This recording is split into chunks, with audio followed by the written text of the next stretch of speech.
వారి విధానం ఏదైతే అమలు చేస్తామో వాటిని కూడా సమర్థవంతంగా అమలు చేయాలనేటువంటి ఉద్దేశంతో గౌరవ ముఖ్యమంత్రి చంద్రబాబు నాయుడు గారు కూడా ఈ యొక్క సాగునీటి సంఘాలను కూడా ఏర్పాటు చేసి, అంటే రైతాంగానికి సంబంధించినటువంటి పనుల్లో, వ్యవసాయ పనుల్లో కూడా రైతుల భాగస్వామ్యం కావాలనేటువంటి ఆలోచనతోటే నీటి సంఘాలను కూడా తీసుకొచ్చాం. ఈరోజు 60,000 మంది రైతు ప్రతినిధులు ఇవాళ సాగునీటి సంఘాలలో ఇవాళ ప్రాతినిధ్యం వహిస్తున్నటువంటి పరిస్థితి అధ్యక్ష.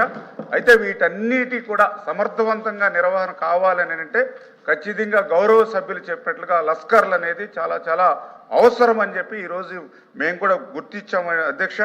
ఏదైతే పర్టికులర్గా మరి యొక్క లస్కర్లు ఎవరైతే ఉన్నారో మరి గతంలో చూస్తే మరి 7,224 మంది లస్కర్లు ఉండేవారు అధ్యక్ష. అయితే ఈ పదవీ విరమణ చేస్తున్నప్పుడల్లా వాళ్ళ ప్లేస్లో కొత్తగా మళ్ళీ లస్కర్ను నియమించకపోవడంతో ఆ లస్కర్ల కొరత పెరుగుతూ వస్తున్నటువంటి పరిస్థితి. ఆ రకంగా పదవీ విరమణ చేసినటువంటి వారిలో వారి స్థానంలో కొత్త వారిని నియమించకపోవడంతో ఈరోజు ఉన్నటువంటి స్థితిలో చూస్తే కేవలం 1,517 మంది మాత్రమే ఇవాళ లస్కర్లు ఉన్నటువంటి పరిస్థితి అధ్యక్ష. ఈ విషయాన్ని దృష్టిలో పెట్టుకునే ఈ యొక్క కూటమి ప్రభుత్వం ఇవాళ అధికారంలోకి వచ్చిన తర్వాత దీనికి ప్రత్యామ్నాయంగా అవుట్సోర్సింగ్లో లస్కర్లు తీసుకుంటూ మరి ఈ సంవత్సరం 1,033 మంది అవుట్సోర్సింగ్లో లస్కర్ని మనం తీసుకోవడం జరిగింది అధ్యక్ష. ఖచ్చితంగా ఈ యొక్క అవసరాన్ని గుర్తించి, ఎందుకంటే లస్కర్లు కనుక మనకు గ్రౌండ్ లెవెల్లో ఉన్నట్లయితే అనేకమైనటువంటి సమస్యలు పరిష్కారం, అంటే ఏదైతే కాలువలకు కానీ డ్రైన్లకు కానీ వర్షాల టైంలో తుఫాను టైంలో గండ్లు పడినటువంటి స్థితిలో వాటిని వెనువెంటనే పూడ్చి అధికారుల దృష్టికి తీసుకెళ్లడంలో కానీ, అదేవిధంగా ఆక్రమణలు ఎక్కడైతే గురవుతాయో వాటిని ప్రభుత్వం దృష్టికి తీసుకెళ్లడంలో కానీ, అదేవిధంగా ఫ్రీ ఫ్లో ఏదైతే కెనాల్ వాటర్ క్రింది స్థాయికి వెళ్ళేటువంటి విషయంలో కానీ, అదేవిధంగా లాకులు షట్టర్స్ ఇవన్నీ కూడా ఎత్తాలన్నా దించాలన్నా ఇవన్నీ కూడా లస్కర్లు ఇన్ టైంలో పనిచేయడం కానీ, అదేవిధంగా సిస్టమ్ సమర్థవంతంగా అమలు చేసేటువంటి విషయంలో కానీ, ఈ రీడింగ్ కూడా ఎక్కడికక్కడ ఎంత రీడింగ్ ఉంది అనేటువంటి తెలియజేసేటువంటి విషయంలో కానీ, ఇట్లా అనేక రకాలుగా లస్కర్ల యొక్క ఉపయోగాలు ఉన్నాయి. కాబట్టి ఈరోజు 1,033 అవుట్సోర్సింగ్లో మేము తీసుకోవడం జరిగింది అధ్యక్ష. ఇంతేకాదు అధ్యక్ష, లస్కర్ల యొక్క మరి వాళ్ళని దృష్టిలో పెట్టుకుని మరి ఏదైతే గత ప్రభుత్వం, ఎందుకంటే మేము మొన్న 2024లో అధికారంలోకి వచ్చే సమయానికి చూస్తే ఇరిగేషన్ వ్యవస్థ కూడా విధ్వంసానికి గురైనటువంటి పరిస్థితి. 18,000 కోట్ల బకాయిలు బిల్లులు మాకు వారసత్వంగా ఇచ్చినటువంటి పరిస్థితి. అందులో భాగంగానే ఈ లస్కర్లకు సంబంధించి 9.94 కోట్ల రూపాయలు కూడా బకాయిలుగా గత ప్రభుత్వం మాకు అప్పచెప్తే, మళ్ళీ ఈ ప్రభుత్వం అధికారంలోకి వచ్చిన తర్వాత ఆ 9.16 కోట్ల రూపాయలు ఈరోజు ఈ ప్రభుత్వం లస్కర్లకి బకాయిలు చెల్లించాము అధ్యక్ష. అదేవిధంగా లస్కర్లు కూడా న్యాయమైనటువంటి డిమాండ్ని ఈ సంవత్సర కాలంలో మా దగ్గర తీసుకొచ్చారు అధ్యక్ష. ఎందుకంటే కేవలం వాళ్ళకి రోజుకి 350 రూపాయలు మాత్రమే వాళ్ళకి దినసరి వేతనం ఇస్తూ ఉంటే అది ప్రభుత్వం దృష్టికి తీసుకెళ్లి ముఖ్యమంత్రి గారి దృష్టికి తీసుకెళ్లి మరి ఇప్పుడే దాన్ని 550 రూపాయలకు కూడా పెంచడం జరిగింది అధ్యక్ష. అంటే గతంలో 10,500 వస్తే దాని వేళ 16,500కి మరి మొన్ననే ఆర్థిక శాఖ ఆమోదం చేసి వచ్చే మరి సీజన్ నుంచే ఈ యొక్క పెంచినటువంటి జీతాలు కూడా లస్కర్లకి కూటమి ప్రభుత్వం ఇవ్వబోతుంది అనే విషయాన్ని కూడా మీ ద్వారా కూడా వాళ్ళకి తెలియజేస్తూ అదేవిధంగా బడ్జెట్ అధ్యక్ష, గతంలో 1924లో బడ్జెట్ కూడా లస్కర్లకు ఉండేది కాదు. అటువంటిది మా ప్రభుత్వం వచ్చిన తర్వాత మేము కూడా ఒక రైతు బిడ్డగా, వ్యవసాయం నుంచి వచ్చిన వ్యక్తిగా, లస్కర్ల యొక్క కష్టం తెలిసిన వ్యక్తిగా 6 కోట్ల రూపాయలు మరియు గత సంవత్సరం బడ్జెట్లో పెట్టి, ఈ సంవత్సరం మళ్ళీ ఆర్థిక శాఖను ఒప్పించి ఇబ్బందులు ఉన్నా కూడా 12 కోట్ల రూపాయలు మళ్ళీ బడ్జెట్లో లస్కర్ల కోసమే ప్రత్యేకంగా కేటాయింపులు కూడా చేశామని చెప్పి తెలియజేసుకుంటూ మరి ఖచ్చితంగా ఆ లస్కర్లను భవిష్యత్తులో కూడా అవుట్సోర్సింగ్లో ఎంతమంది అవసరం ఉంటే అంతమందిని కూడా తీసుకుంటామని చెప్పి మీ ద్వారా తెలియజేస్తున్నాం అధ్యక్ష. మంత్రి గారు, ఇప్పుడు మీరు చెప్పిందంతా కూడా లస్కర్లు పని, లాకులు, తూములు, షట్టర్స్ నిర్వహణ, కాలువగట్ల నిర్వహణ. మీకు తెలుసు మన డెల్టా ప్రాంతంలో అంతా కూడా ఒక్క పంట కూడా సార్వా పంట రైతుకు రావట్లా. ఎందుచేత అక్కడ లాకులు పోవటం, తూములు పోవటం, షట్టర్లు పోవటం. ఇప్పుడు అసలు ఇవన్నీ బాగోకోకుండా లస్కర్లు నియమించినా కూడా రైతుకి ఏ విధమైనటువంటి ఉపయోగం లేదు. దయచేసి మీకంతా తెలుసు మన డెల్టా ప్రాంతంలో ఏ విధంగా ఉందో. ఒక్క పంట కూడా చేతికి రానటువంటి దుర్భరమైన పరిస్థితుల్లో వరి రైతులు ఉంటా ఉన్నారు. కనుక లస్కర్లతో పాటు ఎక్కడైతే లాకులు ఉన్నాయో, షట్టర్స్ ఉన్నాయో, తూములు ఉన్నాయో, గవర్నమెంట్ అఫీషియల్ తూమ్స్ కానీ షట్టర్స్ కానీ వాటి నిర్వహణ, వాటి బాగు చేయడం కూడా దాని మీద కూడా దృష్టి పెట్టాలి. దృష్టి పెడితేనే రైతుకు ఉపయోగం తప్ప ఓన్లీ లస్కర్లు నియమించడం వల్ల ఏదైనటువంటి ఉపయోగం రైతుకు ఉండదు. ముఖ్యంగా డెల్టా ప్రాంతంలో. దయచేసి మీరు ఆ ప్రాంతంలో మీరు రైతే నేను రైతే కాబట్టి ఖచ్చితంగా దాని మీద మీరు చర్యలు తీసుకోండి. ఆ షట్టర్స్ బాగు చేయించండి, లాకులు బాగు చేయించండి. ఆ పంట కాలంలో ఏదైతే ఇరిగేషన్ ఛానల్స్ ఉన్నాయో వాటి నిర్వహణ చేయాలి తప్ప ఓన్లీ లస్కర్లు నియమించడం వల్ల ఏదైనటువంటి ఉపయోగం డెల్టా ప్రాంత రైతులకు ఉండదని నేను మీ ద్వారా తెలియజేస్తా ఉన్నాను. ధన్యవాదాలు అధ్యక్ష. వాస్తవంగా మీరు చెప్పిందంతా కూడా వాస్తవం. ఎందుకంటే గోదావరి డెల్టాగా మనం కూడా చూస్తూ ఉన్నాం. ఏదో ఈవేళ డ్రైన్లు కానీ కాలువలు కానీ ఫస్ట్ క్రాప్ సర్వ పంట నష్టపోవడం, దాలవ పంటకి నీటి ఎద్దడికి గురవుతున్నటువంటి పరిస్థితి మనందరం కూడా చూస్తున్నాం అధ్యక్ష. ఎందుకంటే గతంలో 5 సంవత్సరాల పాలనలో అంటే రాజకీయాల జోలికి పోను కానీ నేను రైతుగా నేను కూడా చూశాను. 1924లో ఓఎండం అంటే మీరు చెప్పినట్లుగా ఈ యొక్క కాలువల పనులు చేయాలనంటే మెయింటెనెన్స్ పనులు ప్రతి సంవత్సరం చేస్తూ ఉండాలి. అంటే ఈ గురబడెక్క కానీ వీడి కానీ రిమూవల్ కానీ ఈ షట్టర్స్ ఇవన్నీ కూడా మెయింటెనెన్స్. దురదృష్టవశాత్తు 5 సంవత్సరాల్లో అధ్యక్ష 200 కోట్ల రూపాయలు మాత్రమే ఓఎండంకు పెట్టారక్క 5 సంవత్సరాల్లో. కానీ ఈరోజు కూటమి ప్రభుత్వం వచ్చిన తర్వాత మీరు చెప్పినట్లుగా డెల్టాలో ఉన్నటువంటి పరిస్థితులను అవగాహన చేసుకుని ముఖ్యమంత్రి గారి దృష్టికి తీసుకెళ్లి మొదటి సంవత్సరంలోనే 794 కోట్ల రూపాయలు ఓఎండం కింద చేశాం అధ్యక్ష. అయితే మీరు చెప్పినట్లుగా 794 కోట్ల రూపాయలు పెట్టినా ఇక్కడ సమస్య తీరట్ల. దాన్ని దృష్టిలో పెట్టుకుని ఈవేళ అటు వెస్ట్ గోదావరి కానీ ఇటు ఈస్ట్ గోదావరి కానీ ఉభయ గోదావరి జిల్లాల యొక్క పరిస్థితిని దృష్టిలో పెట్టుకుని మొన్న ఏదైతే రైడార్ సర్వేకి 13.4 కోట్ల రూపాయలు పెట్టి రైడార్ సర్వే చేయించాం అధ్యక్ష. మొన్ననే 21వ తారీఖుతోటే 2 జిల్లాలు కూడా సర్వే పూర్తయింది. వాళ్ళు మార్చిలో గల మాకు డిపిఆర్ తయారు చేసుకుని ఒక పర్మనెంట్గా, ఎందుకంటే ఆ రోజు 1990లో చెన్నారెడ్డి గారి సమయంలో ఒకసారి ప్రక్షాళన జరిగింది. మళ్ళీ ఆ విధంగా 2 జిల్లాలకు సంబంధించి డెల్టా ఆధునీకరణ జరగాలని చెప్పేసి ఒక పర్మనెంట్ ప్రోగ్రామ్గా తీసుకోవాలని ఆ రైడార్ సర్వేను కూడా చేశాము అధ్యక్ష. తప్పనిసరిగా మీరు చెప్పినట్లుగానే ముఖ్యమంత్రి గారి దృష్టిలో పెట్టుకుని ఆధునీకరణ పనులన్నీ కూడా చేపడతామని చెప్పి తెలియజేస్తున్నాం అధ్యక్ష. ఇరిగేషన్ 1 మినిట్ ఈయనయ్యా బాబు మాట్లాడుతూ ఉండు రమణ ఇరిగేషన్ ఛానల్స్కి మంత్రి గారు చాలా చోట్ల మన ఏరియాలో అనఫిషియల్గా తుమ్ములు పెట్టేశారు. అనఫిషియల్గా గళ్ళు కొట్టేశారు, అనఫిషియల్గా తుమ్ములు పెట్టేశారు. ఆ పెట్టేయడం వల్ల అనఫిషియల్ తుమ్ములు పెట్టడం వల్ల కాల్కులేటెడ్ వాటర్ అంతా కూడా పైన ఉండిపోతుంది తప్ప కిందకి వెళ్తలా. కనుక అనఫిషియల్ తుమ్ములు ఏవైతే ఉన్నాయో, అనఫిషియల్ షట్టర్స్ ఏవైతే ఉన్నాయో వాటి మీద కూడా చర్యలు తీసుకుంటే కింద భూములకి నీళ్ళు వెళ్తుందండి. తప్పనిసరిగా సార్.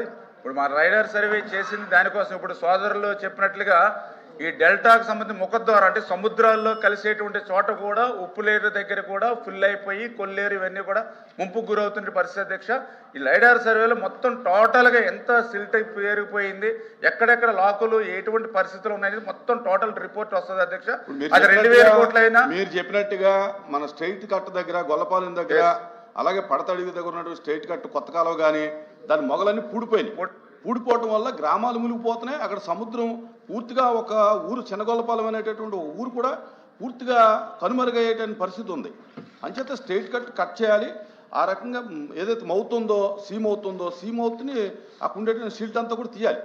అదే సార్, ఇప్పుడు మీరు చెప్పినట్లుగానే అవన్నీ కూడా ఇప్పుడు మనకి రైడార్ సర్వేలో మొత్తం వస్తాయి అధ్యక్ష. నాకు తెలుసుంటే దగ్గర ఒక 2000 కోట్లు 2100 కోట్లు అవసరం అవుతుంది. ఆర్థిక పరిస్థితి ఇబ్బందులు ఉన్న దృష్ట్యా ఏ రకంగా దీన్ని హైబ్రిడ్ మోడల్లో చేయాలా, లేకపోతే ఇతరత్ర మనం ఏదైనా అవసరం అయితే ఏదైనా బ్యాంక్ నుంచి అయినా లోన్ అయినా క్రియేట్ చేసుకుని చేయాలనే దాని మీద తప్పనిసరిగా ముందుకెళ్తామని చెప్పి తెలియజేసుకుంటూ, ఏదైతే ఉప్పుటేరుకు సంబంధించి మేము కూటమి ప్రభుత్వం అధికారంలోకి వచ్చిన తర్వాత మొన్ననే 9 కోట్ల రూపాయలు ఇచ్చి ఆల్రెడీ డెడ్జింగ్ పనులు చేస్తున్నాం అధ్యక్ష. అయితే 8 కోట్లు 9 కోట్లు కూడా గత 5 సంవత్సరాల పనులు పేరుకుపోవడం వల్ల అది 10% అవుతూ ఉంది. 100% పూర్తి కావాలంటే మన రైడర్ అధికారులు ఇచ్చినటువంటి మీకు సమాచారం ఏదైతే స్లిప్ ఇచ్చారో అది ఉప్పుటేరులో చేయటం వరకు ఓకే. కానీ ఉప్పుటేరులో పైన చేస్తున్నారు. నేను చెప్పేది ఏంటంటే కింద మౌత్ ఏదైతే మౌత్ పూడిపోతే పైన ఎంత సీల్ తీసినా కూడా ఉపయోగం లేదు. మౌత్ క్లియర్ చేయాలి ముందు. ఓకే సార్, అదే మీరు రాసి ఇస్తే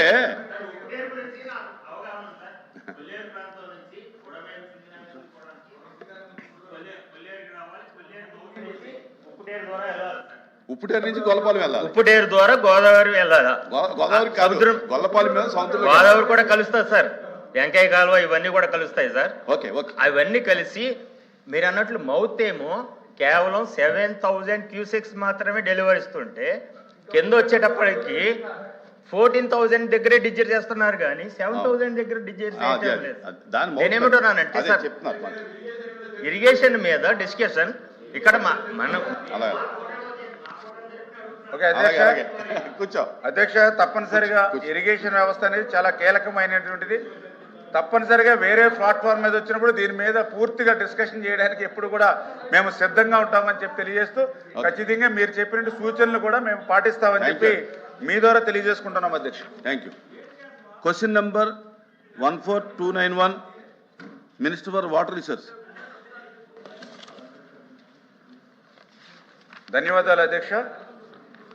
మొదటి ప్రశ్నకు, రెండవ ప్రశ్నకు, మూడవ ప్రశ్నకు సమాధానం గుంటూరు ఛానల్ ఆధునీకరణ కోసం 27/5/2015 తేదీన జలవనరుల శాఖ జీవో 338 ద్వారా 378.25 కోట్ల మొత్తానికి పరిపాలనా ఆమోదం మంజూరు చేయబడింది. అయితే ఈ పనిని ప్రభుత్వం మెమో 19/1/2021 ద్వారా క్లోజ్ చేయడమైనది. ఇప్పుడు అంచనాను 369.20 కోట్లకు రూపొందించడమైనది మరియు పరిశీలన ఉంది. హనుమంతరావు. అధ్యక్ష, ఈ గుంటూరు ఛానల్ పరిస్థితిని ఒకసారి మనందరం కూడా అర్థం చేసుకోవాల్సినటువంటి పరిస్థితి ఉంది. దాదాపు 10 సంవత్సరాల నుంచి దీన్ని ఆధునీకరించాలి అనే ఆలోచన మాత్రం జరుగుతుందే తప్ప పని ముందుకెళ్ళేటటువంటి పరిస్థితి లేదు. దానికి మరి ఇప్పుడు కూడా మంత్రి గారి సమాధానం ఇచ్చే దాంట్లో 369.20 కోట్లు రూపొందించగానే పరిశీలనలో ఉందన్నారు. అంటే దానికి అంత ప్రాధాన్యత మరి ఉన్నట్టుగా నాకైతే కనపడతలేదు. దీని యొక్క పరిస్థితి ఇవాళ ఎట్లా ఉందంటే, దాదాపు ఒక 70 సంవత్సరాల నాడు, సుమారుగా 60 నుంచి 70 సంవత్సరాల నాడు ఈ గుంటూరు ఛానల్ మెరక ఛానల్గా ఇది చేయటం జరిగింది. ఇది త్రాగునీరుకి ప్రాధాన్యత ఇచ్చారు. ఆ తర్వాత మరి అట్లానే సాగునీరు కూడా. అయితే దీనికి ఇప్పుడు ప్రస్తుతం గతంలో గ్రామాలు అయ్యి కూడా అక్కడ లేవు, ఇవాళ అన్నీ కూడా కలిసిపోయినాయి. ఈ ఛానల్కి అటు ఇటు కూడా బాగా రెసిడెన్షియల్గా డెవలప్ అయినాయి కాబట్టి మురుగునీరు మొత్తం కూడా కలుషితం అయిపోయి అది త్రాగటానికి చాలా ఇబ్బందికరమైనటువంటి పరిస్థితి కనపడుతుంది. దీనికి ప్రధానమైనటువంటి విషయం ఏంటంటే, ఉండవల్లి, తాడేపల్లి, ఆత్మకూరు, మంగళగిరి, చిన్నకాకాని, కాజా, ఎన్ఆర్ఐ హాస్పిటల్, అట్లానే రెయిన్ ట్రీ హౌసింగ్, ఇవన్నీ కూడా కలిసి ఉన్నాయి.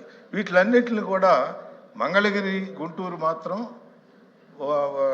ఛానల్లో నుంచి పైప్ లైన్ ద్వారా నీళ్లు తాగుతున్నారు. మిగతా అన్నీ కూడా వాళ్ళు ఈ ఓపెన్ ఛానల్లో నుంచి తీసుకొని మరి ఈ శాండ్ ఫిల్టర్ ద్వారా కానీ ఈ రకంగా తాగుతుంటే అవి స్మెల్ వస్తున్నాయి. టౌన్లో నుంచి వెళ్ళేటటువంటి ఈ మురుగునీరు మొత్తం కూడా అందులో కలుస్తుంది.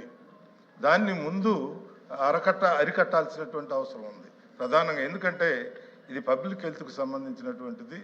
చాలా స్మెల్ వస్తుందని చెప్పి గొడవ చేస్తున్నారు. అట్లా ఇవాళ పరిస్థితి ఏంటంటే, అది సరైనటువంటి బండ్లు కూడా మొన్న జరిగినటువంటి పాత వర్షాలకు కూడా ప్రతి సంవత్సరం ముందుకెళ్లే తల్లికి బండ్లు కూడా సరిలేవు కట్లో. అయితే దాని విషయంలో మంత్రి గారు పరిశీలన చేయాల్సినటువంటి అవసరం ఉంది. అసలు ఇది ఎట్లా ఉంది, దీని యొక్క పరిస్థితి ఏమిటి, దీని ప్రాధాన్యత ఏమిటి? డ్రింకింగ్ వాటర్కి ఇన్ని గ్రామాలు ఆధారపడి ఉన్నాయి. ఈ మురుగునీరంతా కూడా టౌన్లు పెరిగి కలుస్తున్నాయి. కలిసేదానికి మనం ఎంతవరకు ప్రాధాన్యత తీసుకున్నా ఎవరు కూడా బాధ్యతగా లేదు.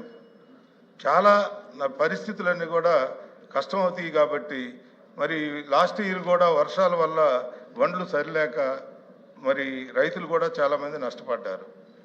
అట్లానే వంతెనలన్నీ కూడా దాదాపు 70 సంవత్సరాలు అయింది, ఇళ్ల మధ్యలోకి వచ్చినాయి. కాబట్టి అవన్నీ కూడా పల్లం అయిపోయి, గతంలోనైతే రైతులు నడిచేవాళ్ళు, ఇవాళ ఏమన్నా మరి ప్రజలు కూడా ఆ వంతెనల మీదుగా తిరిగేటటువంటి పరిస్థితి. అందుకని ఆధునీకరించాల్సినటువంటి పరిస్థితి తప్పనిసరిగా ఉందనే విషయాన్ని, ఎందుకంటే ఇప్పుడు ఇది నారా లోకేష్ గారి నియోజకవర్గం కూడా మంగళగిరి ప్రధానమైనటువంటి, ఆయన కూడా బాధ్యత తీసుకొని ఈ యొక్క గుంటూరు ఛానల్ యొక్క పరిస్థితిని అర్థం చేసుకొని దాన్ని ఆధునీకరించాలని చెప్పి ఈ సందర్భంలో తెలియజేస్తున్నాను. ప్లీజ్ ప్లీజ్ ప్లీజ్ ప్లీజ్ కూర్చో. మీరు సిగ్నేటరీ కాదు. సరే ఆ గుంటూరు సరే మాట. అధ్యక్ష, ఈ సమస్య మీరు షార్ట్ క్వశ్చన్గా మీరు వేసి దీని మీద సమాధానం రావాలంటే కొద్ది కష్టం అధ్యక్ష. దీన్ని వేరే రకంగా మూవ్ చేస్తే బాగుంటుందని నా ఉద్దేశం అధ్యక్ష. ఇది నాట్ ఓన్లీ గుంటూరు ఛానల్ అధ్యక్ష. ఈ రోజున మనం గమనించినట్లయితే మా ప్రాంతంలో 3 కాలువలు ప్రవహిస్తూ ఉంటాయి అధ్యక్ష. ఆంధ్ర ప్యారిస్ అని చెప్పుకుంటూ ఉంటాం తెనాలి, ఎందుకంటే ప్యారిస్లో కూడా 3 కాలువలు ప్రయాణిస్తూ ఉంటాయి. East channel, west channel, Nizampatnam canal అని చెప్పి 3 ప్రవహిస్తాం. ఈ 3 ఛానల్ ద్వారా మంగళగిరి నుంచి ప్రారంభమై తెనాలి ప్రారంభమై ఏదైతే మురుగుందో టోటల్ మురుగంతా కూడా దాదాపు దీని కింద 500 చెరువుల ద్వారా త్రాగునీటిని తాగే పరిస్థితి అధ్యక్ష. ఈ త్రాగునీటిని తాగాలంటే ఏ అయితే చెరువులు ఉన్నాయో వాటిని మరి సీల్టు ఇవన్నీ కూడా ఏర్పరచుకొని క్లీన్ చేసుకొని ఆ రకంగా తాగితే అది ఎంతవరకు సబబు అనేది కూడా మనం ఆలోచించాల్సిందే అధ్యక్ష. ఈ మురుగు కలవకుండా, ఎందుకంటే ఇది ప్రత్యేకమైనటువంటి గుంటూరు ఛానలే కాకుండా ఈ ఛానల్స్ అన్నీ ఉన్న చోట మురుగు ఎటువంటి అడ్డంకులు లేకుండా కలిసిపోతుంది అధ్యక్ష. దీనివల్ల ఆరోగ్యాన్ని పరిరక్షించాల్సినటువంటి పరిస్థితి నుంచి ఆరోగ్యం చెడిపోయే పరిస్థితి ఏర్పడతా ఉందని చెప్పి మీ ద్వారా తెలియజేస్తూ, మంత్రి గారిని అదేవిధంగా మా యువ నాయకుడు లోకేష్ గారు కూడా ఈ సభలో ఉండటం వల్ల దీని మీద స్పందించి దీని పట్ల ప్రజల యొక్క ఆరోగ్యాన్ని కాపాడే దీంట్లో ఒక ప్రత్యేకమైన ఆలోచన చేస్తే బాగుంటుందని చెప్పి ప్రభుత్వానికి నా సూచన అధ్యక్షుడు. ప్లీజ్ మినిస్టర్ గారు. ధన్యవాదాలు అధ్యక్ష. ఈ గుంటూరు ఛానల్ అనేది మన కృష్ణ పశ్చిమ డెల్టాకు అదేవిధంగా నాగార్జున సాగర్ ప్రాజెక్టుకి మధ్య ఆయకట్టు ఉన్నటువంటి మధ్య మెట్ట ప్రాంతానికి సంబంధించి మరి 27,000 ఎకరాల సాగునీరుకు అదేవిధంగా మంగళగిరి, పొన్నూరు, ప్రత్తిపాడు, గుంటూరు 1 and 2 అసెంబ్లీ కాన్స్టిట్యున్సీల్లో 7 మండలాల్లో 33 గ్రామాలకి త్రాగునీరు అందించేటువంటి ఛానళ్ళు ఈ గుంటూరు ఛానల్. ఇది 600 క్యూసిక్ల సామర్థ్యంతో ఉన్నటువంటి ఛానళ్ళు. ఇది మన ప్రకాశం బ్యారేజీకి ఎగువ నుండి కృష్ణానది నుండి ఈ గుంటూరు ఛానల్కి ఈ వాటర్ ఫ్లో ఉన్నటువంటి పరిస్థితి అధ్యక్ష. అయితే ఈ యొక్క గుంటూరు ఛానల్ అనేది ఆ రోజు అంటే 1972లో అంటే దగ్గర 50 సంవత్సరాలు ఈ యొక్క ఛానల్ నిర్మాణం జరిగినటువంటి పరిస్థితుల్లో ఆ యొక్క ఛానల్కి సంబంధించినటువంటి ఏవైతే కెనాల్ బండ్స్ కానీ అదేవిధంగా ఆ యొక్క కెనాల్కి సంబంధించినటువంటి స్లోప్స్ కానీ ఆ కెనాల్ బండ్స్ యొక్క టాప్ స్లోప్స్ కానీ ఇవన్నీ కూడా అంటే అక్కడ భారీ వర్షాలకు కానీ తుఫాన్లకు కానీ దెబ్బతిన్నటువంటి పరిస్థితి. అదేవిధంగా ఆఫ్టెక్ స్లూయిస్ కానీ హెడ్ వాల్స్ కానీ షట్టర్స్ కానీ యూటీ కానీ ఏవైతే ఉన్నాయో ఇవి కూడా 50 సంవత్సరాలు అవడం వల్ల ఇవి కూడా శిథిల వ్యవస్థకు చేరి ఉన్నటువంటి పరిస్థితి అధ్యక్ష. వీటన్నిటినీ కూడా దృష్టిలో పెట్టుకునే ఆ రోజు ఉన్నటువంటి తెలుగుదేశం ప్రభుత్వం ఆ రోజు 2014, 2019లో ఉన్నటువంటి ఆ రోజు ఉన్నటువంటి ప్రభుత్వం ఈ గుంటూరు ఛానల్ని ఆధునీకరణ చేయాలనే ఉద్దేశంతో 0 నుంచి 47 కిలోమీటర్ వరకు ఉన్నటువంటి యొక్క గుంటూరు ఛానల్ని ఆ రోజు 378 కోట్ల రూపాయలు ఆ రోజు జీవో 338 ద్వారా 2015లో మరి ఆ రోజు నిధులు మంజూరు చేయడం జరిగింది అధ్యక్ష. అయితే ఇది 2021లో ఆ రోజు ఉన్నటువంటి ఫైనాన్స్ శాఖ ఈ యొక్క పనుల్ని క్లోజ్ చేసుకుని మళ్ళీ కొత్త ప్రతిపాదనలతోటి బడ్జెట్ యొక్క చెక్ స్లిప్ తోటి రమ్మని చెప్పేసి ఆ రోజు ఉన్నటువంటి 2021లో దీన్ని క్లోజ్ చేసినటువంటి పరిస్థితి అధ్యక్ష. అటువంటి స్థితిలో మళ్ళీ ఈరోజు కూటమి ప్రభుత్వం అధికారంలోకి వచ్చిన తర్వాత, ఎందుకంటే 2019, 2024 5 సంవత్సరాల్లో ఈ గుంటూరు ఛానల్ ఇంకా కన్నెత్తి చూసినటువంటి పరిస్థితి లేదు. కానీ ఈరోజు కూటమి ప్రభుత్వం అధికారంలోకి వచ్చినటువంటి మొదటి సంవత్సరంలోనే దీని మీద దృష్టి పెట్టి ఏదైతే 625 కోట్ల రూపాయలకి ఎస్టిమేషన్ చేసి అడ్మినిస్ట్రేషన్ శాంక్షన్ పంపించాం. కాకపోతే ఆ యొక్క సైడ్ వాల్స్ మొత్తం కాకుండా ఎక్కడైతే అత్యవసర పనులు ఉన్నాయో ఆర్థిక పరిస్థితి అట్లకి ప్రయారిటీ ఇవ్వమని ఏదైతే యొక్క సెక్రటరీ అండ్ అడ్వైజర్ యొక్క రిమార్క్స్ ప్రకారం 369 కోట్లకు ఈరోజు మేము పరిపాలన ఆమోదం కోసం పంపించడం జరిగింది అధ్యక్ష. తప్పనిసరిగా గౌరవ సభ్యులు అడిగినట్లుగా ఏదైతే 0 నుంచి 47 కిలోమీటర్ వరకు కూడా ఈ యొక్క అత్యవసరమైనటువంటి పనులు చేపట్టడానికి ప్రభుత్వం సిద్ధంగా ఉంది అనే విషయాన్ని ఈ సందర్భంగా తెలియజేస్తున్నాం అధ్యక్ష. ఎందుకంటే ఈ గుంటూరు ఛానల్కి సంబంధించి 47 కిలోమీటరే కాదు, 47 నుంచి 72 కిలోమీటర్ వరకు కూడా 25 కిలోమీటర్ల ఎక్స్టెన్షన్ కూడా ఉంది అధ్యక్ష ఈ గుంటూరు ఛానల్. దానికి కూడా మేము 285 కోట్ల రూపాయలు ఆల్రెడీ నిధులు మంజూరు చేసాం, టెండర్లు పిలిచాం, ఏజెన్సీ వచ్చింది, పనులు కూడా ప్రారంభిస్తున్నటువంటి పరిస్థితి, ల్యాండ్ ఎక్వేషన్ చేస్తూ ఉన్నారు. అంటే గుంటూరు ఛానల్ ఎక్స్టెన్షన్ కింద వరకు నీళ్లు రావాలంటే ఖచ్చితంగా ఈ గుంటూరు ఛానల్ కూడా ఇంప్రూవ్ అవ్వాలి. ఇప్పుడు 600 క్యూసెక్ల సామర్థ్యం ఉంటే ప్రస్తుతం 300 మాత్రమే క్యూసెక్లు ఉంది. ఇది 750 పెరగాలి. ఖచ్చితంగా ఈ ప్రభుత్వం ఇరిగేషన్ ప్రాధాన్యత ఇస్తూ ఈ పనులు చేస్తుందని చెప్పి తెలియజేసుకుంటూ, ఆఖరిగా ఏదైతే మన మంగళగిరి మున్సిపాలిటీ 33 గ్రామాలు, అదేవిధంగా గుంటూరు కార్పొరేషన్ ఈ త్రాగునీరు కోసం ఏదైతే ఈ యొక్క మంగళగిరిలో అండర్ గ్రౌండ్ డ్రైనేజీని కూడా, అంటే ఈ క్వశ్చన్కి సంబంధం లేనటువంటి అయినప్పటికీ కూడా ఏదైతే గౌరవ సభ్యులు లేవనెత్తారు కాబట్టి ఏదైతే మంగళగిరి మున్సిపాలిటీలో మరి యొక్క అండర్ గ్రౌండ్ డ్రైనేజీ కోసం నిధులు మంజూరు చేసి మొత్తం అండర్ గ్రౌండ్ నిర్మాణం చేసి అది ట్రీట్మెంట్ ప్లాంట్లను ఏర్పాటు చేసి తద్వారా నీటిని ప్రక్షాళన చేసి ప్రజల ఆరోగ్యం కాపాడడానికే ప్రథమ ప్రాధాన్యతగా నారా లోకేష్ బాబు గారు కూడా మంగళగిరిలో ఈ యొక్క అండర్ గ్రౌండ్ డ్రైనేజీని కూడా చేపడుతున్నారని చెప్పేసి కూడా మీ ద్వారా తెలియజేస్తున్నాను అధ్యక్ష. క్వశ్చన్ నెంబర్ 14273 హోమ్ మినిస్టర్ గారు. కూర్చోండి సార్, కూర్చోండి సార్. ఏ హనుమంతరావు మీరు బ్రీఫ్ చేయడం తెలీదు. మీరు